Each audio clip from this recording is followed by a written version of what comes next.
अस्सलाम वालेकुम। कैसे हैं आप सब लोग? उम्मीद है सब आप ठीक होंगे, खैर वाफियत से होंगे, सब अपने अपने घर वालों के साथ होंगे। अच्छा, तो पहले मैं आप सब लोगों से दरख्वास्त करूँगी, मेरी सिस्टर की डेथ हो गई थी संडे को ना, तो आप सब उनके लिए ज़रूर दुआ कीजिएगा। एक बार सूरह फातिहा पढ़ दीजिएगा उनकी मग़फ़िरत के लिए। तो ये मेरी आप सब लोगों से रिक्वेस्ट है। इस वजह से मैं कोई वीडियो भी नहीं अपलोड कर सकी। लेकिन देखें, रिश्ते हमारी ज़िंदगी में कितने इम्पोर्टेंट होते हैं। मैं यहाँ पर अकेली हूँ और सर्वाइव भी करना होता है आपको। ये नहीं कि हालात के साथ हमें नहीं लड़ना होता, हमें हम सब चीज़ों को फेस कर रहे होते हैं अकॉर्डिंग टू सिचुएशन ना। और चीज़ें हमारी ज़िंदगी में एग्जिस्ट करती हैं।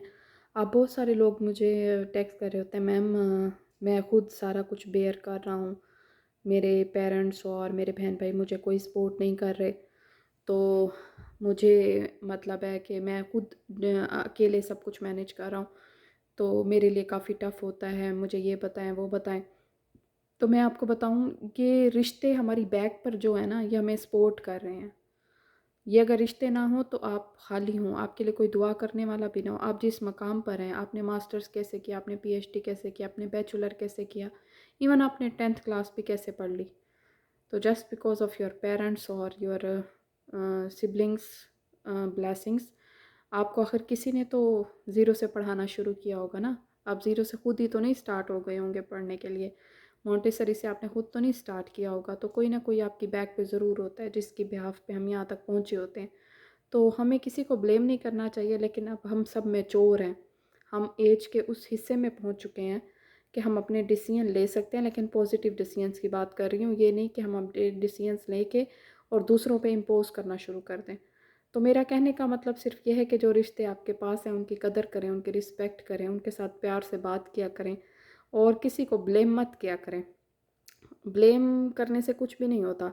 इसका मतलब है आपके अंदर इतना पोटेंशियल है, आप कुछ कर भी नहीं सकते और आप सिर्फ ब्लेम कर रहे हैं, तो आप अपना टाइम ज़ाया कर रहे हैं। एटलीस्ट यूएस में रहते हुए मुझे इस चीज़ का तो अंदाज़ा, ये लोग अपना टाइम नहीं ज़ाया करते, ये किसी पे बात नहीं करते, ना किसी की बैक पे ये बात कर रहे होते हैं और ना ये किसी को देखते हैं। इनके पास से कोई गुजर भी जाए तो ये उसको देखते नहीं। इनकी नज़र में टाइम की बहुत ज़्यादा इंपॉर्टेंस है, जो मुझे इनकी बहुत अच्छी बात लगती है, अच्छी चीज़ लगती है। तो मैं आप सब लोगों से भी कहूँगी कि आप इधर उधर की बातें करने के बजाय, दूसरों पे क्रिटिसाइज़ करने के बजाय, ब्लेम करने के बाद, तो जो रिश्ते आपके पास हैं आप उनकी कदर करें, रिस्पेक्ट करें और कोशिश करें कि अपने लिए हार्ड वर्क करें, अपनी ज़िंदगी में एक एम रखें। बाकी इंशाल्लाह अल्लाह ताला जो भी करते हैं बेहतरी करते हैं, सबके हक़ में बेहतर करते हैं। तो शायद मेरे हक़ में भी यही बेहतर था, मैंने यहाँ आना था, मैंने यहाँ रहना था, मैंने सर्वाइव करना था और आप सब लोगों की सपोर्ट मेरे साथ है, तो उसके लिए थैंक यू सो मच।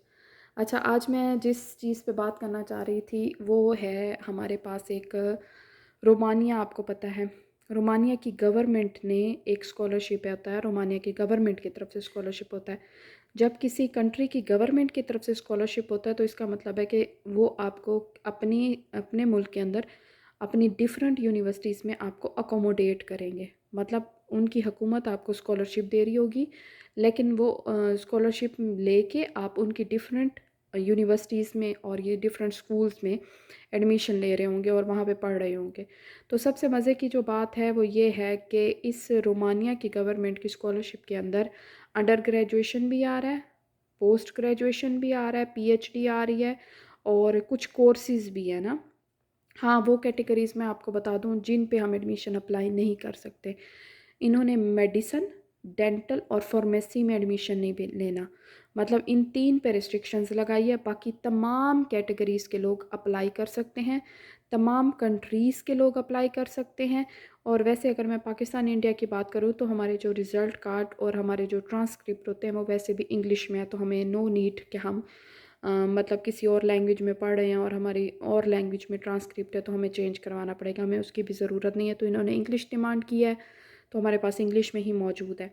दूसरा, पासपोर्ट इन्होंने मांगा है, वो मैंने आपसे पहले भी कहा था कि प्रायोरिटी पे अगर एम है बाहर जाना है तो अपना पासपोर्ट बनवा लें, इमरजेंसी नहीं बनवाएं, नॉर्मल फ़ी पे करके आप उसको बनवा लें। दूसरी बात मैंने आपसे अच्छा, पीएचडी के लिए जो लोग जाना चाहते हैं तो फिर वो आप रोमानिया की जो यूनिवर्सिटीज़ हैं वहाँ से कंसेंट लेंगे, फिर आप स्कॉलरशिप के लिए जमा करवाएंगे अपना कंसेंट। अगर आप अंडर ग्रेजुएशन के लिए जा रहे हैं तो इनकी जो करेंसी होती है वो आई थिंक सो ली है, LIE ली है, लेकिन ये यूरो में कन्वर्ट करें तो अंडर ग्रेजुएशन में आपको 65 यूरो पर मंथ देंगे। और अगर आप मास्टर डिग्री में हैं और PhD डिग्री में हैं तो अकॉर्डिंग टू दैट ये आपको 75 टू 85 यूरो पर मंथ देंगे। समझ आ गई? उसके अलावा आपको ये अकोमोडेशन देंगे, आपकी ट्यूशन फ़ीस फ्री होगी। असल चीज़ होती है ट्यूशन फ़ी जो एक्सपेंसिव होती है। अगर ट्यूशन फ़ी अगर आपको कहीं पे फ्री मिल जाती है तो ये बहुत बड़ी बात होती है। लिविंग एक्सपेंसेस इतने नहीं होते, लेकिन ये आपको लिविंग एक्सपेंसेस भी पे कर रहे हैं आपके। और इसकी जो डेडलाइन है वो 1 मार्च है। आप जाएँ इस रोमानिया गवर्नमेंट स्कॉलरशिप के अंदर, आप उसके पेज के लिंक ओपन करें, आप देखें, आप लिखा करें Romania government scholarship for international students. For international भी नहीं लिखते आप, जस्ट लिखते पाकिस्तानी स्टूडेंट्स, तो आपके सामने तमाम चीज़ें आ जाएंगी। अच्छा, कुछ स्टूडेंट मुझसे इंक्वायर कर रहे थे कि मैम कितनी GPA या कितनी CGPA ये डिमांड करते हैं। एक बात याद रखें, ये आपकी 2 से कम नहीं होनी चाहिए। और अगर हम अपनी डिग्री एवेलुएट करवाएं तो वो उस कंट्री की एवेलुएशन के बराबर है। जैसे मतलब है कि अगर यहाँ की 2 है और मैं अपनी वहाँ से 3 लेके आ रही हूँ, एवेलुएट करवाऊँगी तो वो कितने बराबर बनती है। क्योंकि ये भी मैं आपसे कुछ दिन तक शेयर करूँगी, क्योंकि मैंने अपनी डिग्री एवेलुएशन भेजी हुई है, तो मैं वेट कर रही हूँ कि वहाँ और यहाँ में क्या फ़र्क आएगा ना। मैंने अपनी कोर्स एवेलुएशन भेजी हुई है। मतलब मैं चाह रही थी कि अच्छा, ये मैं अपने बिहाफ पे कर रही हूँ, मुझसे किसी ने डिमांड नहीं किया। आप सोच रहे होंगे कि शायद ये भी एक कोई चीज़ होती है। मैं USA में बैठी हुई हूँ, तो मैं चाह रही हूँ कि मैं अपनी, अभी मेरे पास PhD की डिग्री नहीं है, तो मैं अपनी जो MPhil की डिग्री है मैं उसके अंदर अपने कोर्सेज़ को एवेलुएट करवा रही हूँ US की कंपनी से। तो वो मुझे बताएंगे कि पर कोर्स पर मैंने कितने पर क्रेडिट के अक्रॉस मैंने कितनी CGPA ली और वो यहाँ की एजुकेशन के कितने लेवल के बराबर बनती हैं। तो आफ्टर दैट मैं उसको थोड़ा यूज़ करूँगी ना। तो मैं सिर्फ आपसे ये कहना चाह रही हूँ कि हमारी जो ट्रांसक्रिप्ट हैं वो इंग्लिश में है, तो हमें ज़रूरत नहीं है। अगर आप अंडर ग्रेजुएशन में आते हैं तो आपकी उम्र 18 साल से कम हो सकती है। तो फिर उस केस में आपके गार्डियन आपके पेरेंट्स बन जाएंगे। आपके पेरेंट्स की तरफ से एक हमें कंसेंट लेटर चाहिए होगा, मतलब उनको चाहिए होगा, मुझे नहीं चाहिए होगा। अच्छा, वो कंसेंट लेटर सबमिट करवाना होगा।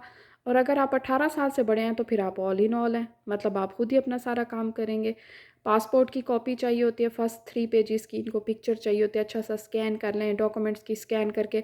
आप एक काम करें कि आपकी जितनी डिग्रीज़ हैं, आपके ID कार्ड है, आपका पासपोर्ट है, आप इनके ना अच्छे से स्कैन ना अपने लैपटॉप पे रख लें, मोबाइल में रख लें, अपनी ड्राइव में रख लें।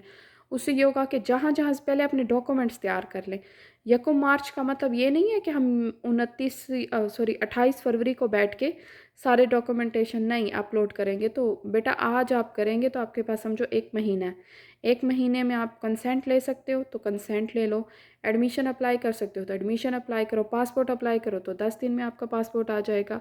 और अगर इधर नहीं जाना तो डजेंट मैटर, फिर किसी और स्कॉलरशिप में चले जाएंगे, वो इतना बड़ा इशू नहीं है। कहने का मकसद यह है कि अगर इस गवर्नमेंट को, इस स्कॉलरशिप को आप एक्सप्लोर करें तो इसमें आप ये देख लें, इसने बहुत सारे यूरोप की कंट्रीज़ को रिस्ट्रिक्शन लगाई है। यहाँ पे आप बहुत अच्छी अच्छी यूनिवर्सिटीज़ में जा रहे हैं, लेकिन कुछ इसने यूरोप की कुछ स्टेट्स ऐसी हैं जिन पर पाबंदी लगाई है कि वो एडमिशन नहीं ले सकते। Otherwise all countries are eligible for admissions. ठीक है। दूसरी बात मैंने आपसे शेयर किया कि मेडिसिन, फार्मेसी और डेंटल, ये 3 सब्जेक्ट अप्लाई नहीं होंगे। बाकी आप हर सब्जेक्ट के लिए, लॉ के लिए, मैनेजमेंट के लिए, पॉलिटिकल साइंस के लिए, एजुकेशन के लिए, और साइंस तो वैसे आपके पास है तो आप उसके लिए अप्लाई कर सकते हैं।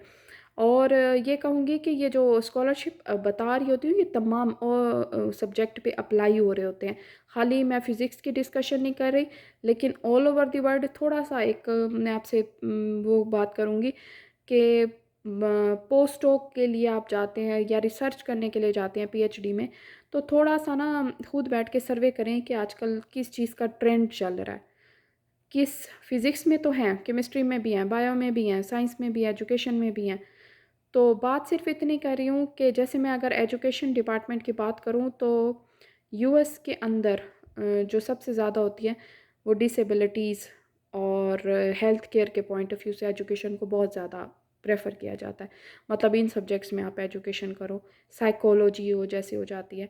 और अगर मैं फ़िज़िक्स में बात करूँ तो मैंने ना जो मेरा अपना कंसर्न रहा कि यहाँ पे medical physics relates to hospital, ज़रूरी नहीं है आपका वर्क हॉस्पिटल में हो, डिफरेंट कैटेगरीज़ में भी हो सकता है। हाई एनर्जी बीम्स है, एटॉमिक एनर्जी का इंस्टीट्यूट है, आप डिफरेंट प्लेसेस पे जा सकते हो। थोड़ा सा ना इसको बायोलॉजी के साथ लिंक्ड करें, केमिस्ट्री के साथ लिंक करने की कोशिश करें, कोई मटेरियल यूज़ करने की कोशिश करें। तो केमिस्ट्री का ट्रेंड तो बहुत ज़्यादा है। मैं अगर बात करूँ, मैं 100 लोगों को यहाँ पे मिलूँ तो उनमें से जो 70 होंगे वो केमिस्ट्री और बायोलॉजी से रिलेट कर रहे होते हैं। मतलब फ़ॉरेन लोगों की बात कर रही हूँ, जो फ़ॉरेनर्स यहाँ पे आए हुए होते हैं। तो 10 लोगों से मिलती हूँ तो 10 में से 7 की बात कर लें, वो ज़्यादातर इन उस पे बात कर रहे होते हैं। बाकी जो मैनेजमेंट साइंस है, कंप्यूटर साइंस का ट्रेंड बहुत ज़्यादा है।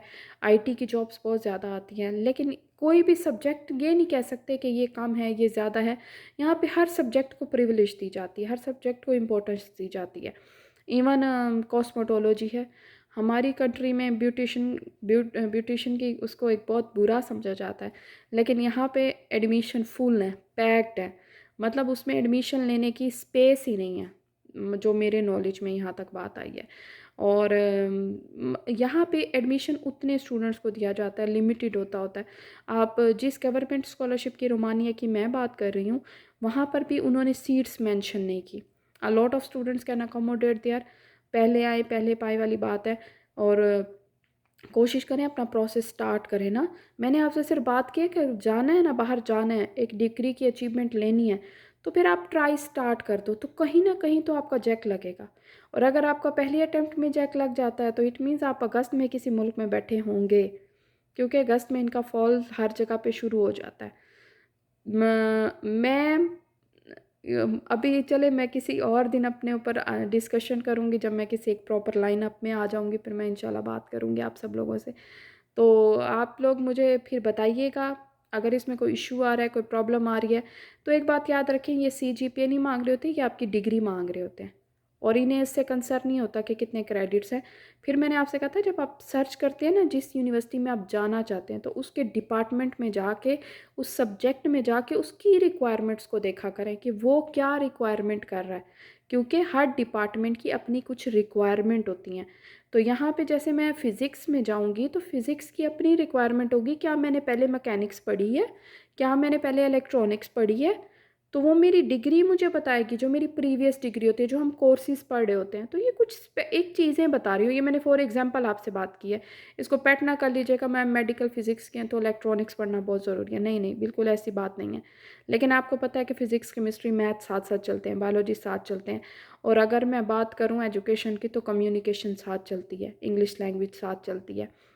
इंग्लिश तो खैर फॉर जिस भी कंट्री में आप जाएंगे, आइट्स आपके साथ है, टेफल आपके साथ है, डुलिंगो आपके साथ है। ये कोर्सेज़ हैं, अगर बहुत अच्छी रेटिंग के साथ करके आते हैं तो इट मीन्स आपकी इंग्लिश बहुत अच्छी है, आपको बहुत अच्छे स्कोरिंग में एडमिशन मिलेगा। लेकिन फिर भी ये कोशिश करते हैं कि आपको इंग्लिश पढ़ाएं, ज़रूर पढ़ाएं ना। और अगर पढ़नी पड़ जाती है तो ये कोई बात नहीं है, सीखने का एक लर्निंग प्रोसेस है, इसको ज़रूर सीखा करें हर चीज़ को। और कोशिश करें अपने मैथ्स को भी बेहतर करें। मैं साइंस स्टूडेंट्स की बात कर रही हूँ, आर्ट्स की नहीं बात करी। आर्ट्स वाले अप्लाई करें, आर्ट्स का बहुत ज़्यादा स्कोप है, इसीलिए आप जब किसी एजेंट के पास जाते हैं तो वो कहता है कि साइंस के एडमिशन कम आते हैं, आर्ट्स के ज़्यादा आते हैं स्कॉलरशिप्स। क्योंकि IT, management, computer science, education, इनके इतने ज़्यादा scholarships all over the world है, और 100% पे आपको कर रहे हैं। तो जिस स्कॉलरशिप की मैं बात कर रही हूँ, ये आपके लिए टू मच है। देखें, आपको अकोमोडेशन वो दे रहे हैं, पर मंथ आपको वो पे कर रहे हैं खाने पीने का, ट्यूशन फ़ी आपकी फ्री है। तो बाकी आपने क्या करना है, आपने सिर्फ पढ़ना है, रिसर्च करनी है। क्योंकि फिर जब आप आते हैं तो फिर आपको फ़िज़िकल अपीयरेंस भी शो करवानी पड़ती है। ये नहीं सोच के कि मैं जा रहा हूँ या मैं जा रही हूँ तो मैं फिर अब वहाँ जाके बस फिर गायब ही हो जाऊँगा, नहीं, ऐसे नहीं होता होता, पढ़ना पड़ता है, रिसर्च करनी पड़ती है, डेली का काम होता है। तो थोड़ा सा be ready for everything. And मेरी सिस्टर के लिए ज़रूर दुआ कीजिएगा, ठीक है, ये मेरी आप लोगों से रिक्वेस्ट है। और बाकी आप सब लोगों का शुक्रिया, थैंक यू सो मच। अल्लाह हाफ़िज़, बाय बाय।